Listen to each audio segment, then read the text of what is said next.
Okay, this is a look at the ZRay Crossmember for a 6566 Mustang. Here it is compared to the original Crossmember. As you can see, I have a bit of a dent in mine. Motor mount went loose and the oil pan hit the Crossmember.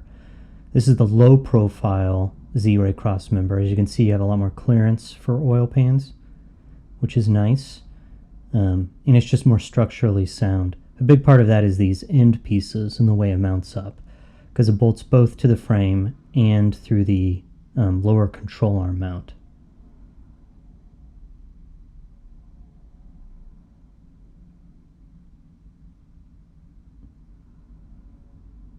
Now I got the Crossmember with the jacking pad included. I highly recommend that. I use that jacking pad every time I lift my car. So to install the Crossmember, I slid it in from the front and then just jacked it up into place.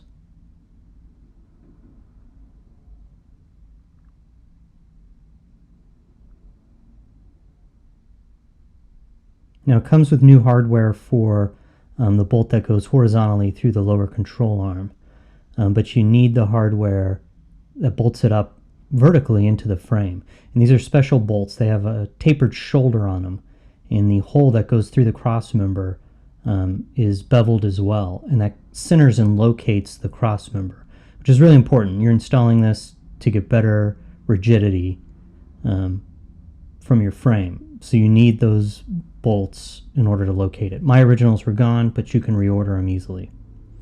And so I have it in place. You can already see I have the horizontal bolt that goes through the lower control arm through there. There's actually a spacer between the Crossmember and the lower control arm mount.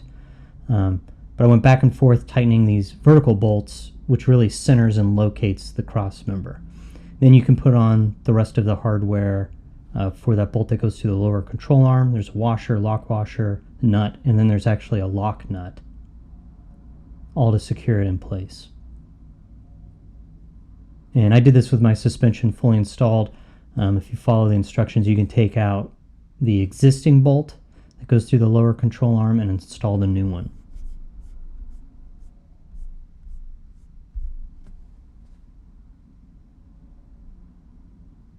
And then you just tighten everything down. It's superior in every way to the stock member. It's a lot more rigid. It allows for a lot more clearance for the oil pan without sacrificing ground clearance at all, and the jacking pad is probably the best feature of it.